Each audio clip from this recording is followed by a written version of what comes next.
And I try to get you to get the consequences. People don't grasp the consequences. And I mean that.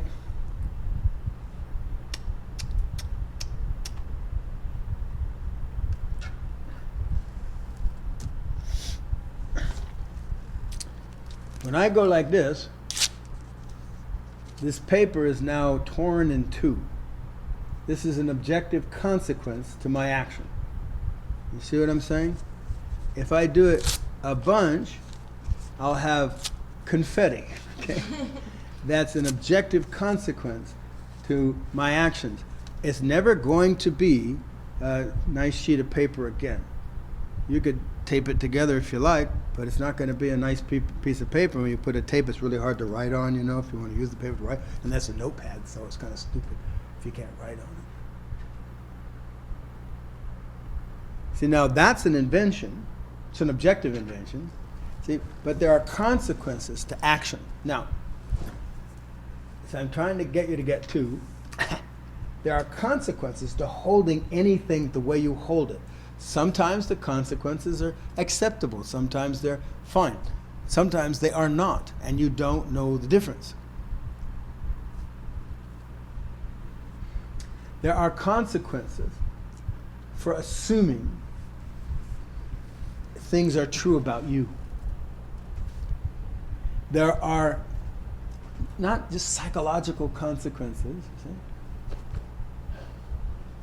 There are as if objective, you know, or existent consequences for making these assumptions. These are not lightweight assumptions I'm talking about. I'm talking about existential assumptions. And the reason I call them existential is because they exist as you. They exist as you, your existence. And when you assume stuff is true about you or your nature, there are consequences. There are consequences to you using language. There are consequences for you having a belief system. There are consequences for you having the belief systems that you do have. There are consequences.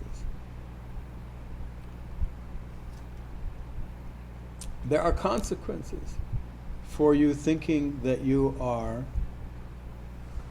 a person that lives inside your head. There are consequences for that. It's perfectly obvious from my point of view, what the consequences are, you know, and there's no way around it. If you think you are a little person within your body, you live with that as an experience.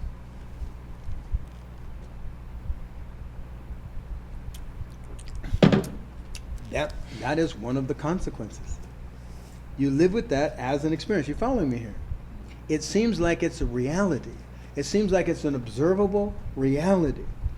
See, I'm saying it is not a reality. The only reason it's observed by you is because it is believed by you. It's assumed by you. It is done by you. Hi, I'm Brendan Lee, and I've been studying with Peter Ralston for 20 years. I really want you to know that no matter how many videos you watch or books you read, it pales in comparison to the power of the live workshops that we host here at the center or on Zoom. If you want to get serious and do work that makes a real difference, please check the links in the description to learn more. Thank you.